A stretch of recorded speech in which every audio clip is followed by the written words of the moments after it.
Hello guys, welcome to my YouTube channel Kamala Ajmeri Vlog. কি খবৰ আপোনালোকৰ নিশ্চয় ভাল আমিও ভালে আছো আপোনালোকৰ আহিৰ ভিডিঅ'ত আজি এটা ৰেচিপিৰ ভিডিঅ' লৈ আপোনালোকৰ মাজত আগবঢ়াম বুলি ভাবিছো চাকছো আজি কি ৰেচিপি বনাম আজি আপোনালোকৰ মাজলৈ লৈ আহিছো মাংসৰ অন্য এটা ৰেচিপি ইয়াৰ কাৰণে মাংস লৈছো মই 500 গ্ৰামৰ অধিক আজি মাংস কি পদ্ধতিত বনাম আৰু কেনেকৈ বনাম চাৰিব ভিডিঅ'টো সম্পূৰ্ণভাৱে আৰু স্ক্ৰিপ্ট নকৰাকৈ Already great মই তেল গৰম হ'বলৈ দি দিছো ইয়াতে এতিয়া পিয়াজখিনি দি দিছো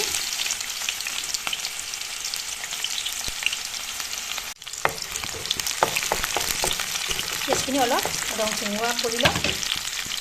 ইয়াতে এতিয়া নিমখ দিছো মই 2 চামুচ হালধি গুড়ি দিছো 2 চামুচ জলকীয়া গুড়ি দিছো 1 চামুচ ধনিয়া গুড়ি দিছো 1 চামুচ আৰু জিৰাৰ গুড়ি দিছো 1 চামুচ এইখিনিও মই অলপ লৰাই লওঁ এই তেলতে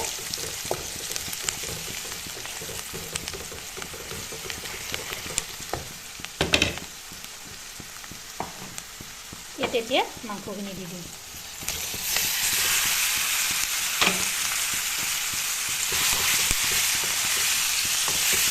মাংসখিনি ইফালৰ পৰা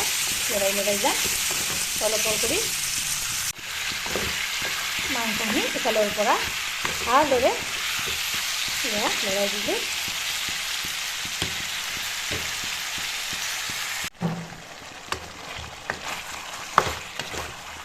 দেখিছেনে মাংসৰ পৰা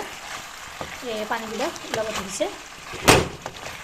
এইখিনি আৰু ভালদৰে মই 10 মিনিট সময় ভাজিম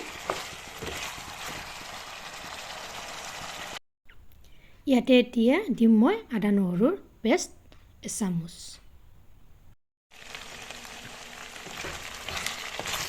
চিকেনখিনি 2 মিনিটমান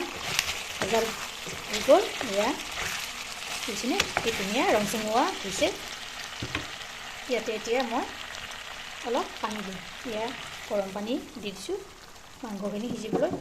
চাই থাককচোন আৰু এটা ইনগ্ৰিডিয়েণ্টছ দিম গাইছ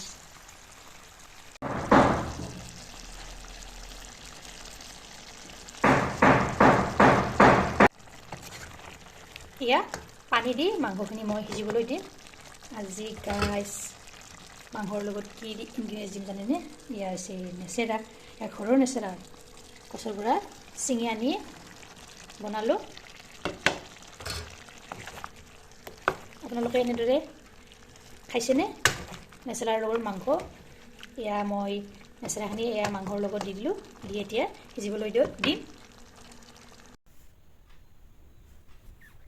ইয়া চাওকচোন কি ধুনীয়াকৈ পানীখিনি নাইকিয়া হৈ গৈছে আৰু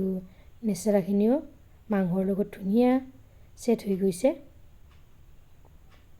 আপোনালোকে এনেদৰে এবাৰ ট্ৰাই কৰি চাব নবনালে কিন্তু গম নাপায় ইয়াৰ সোৱাদটো এবাৰ বনাই খাব আৰু কমেণ্টত জনাব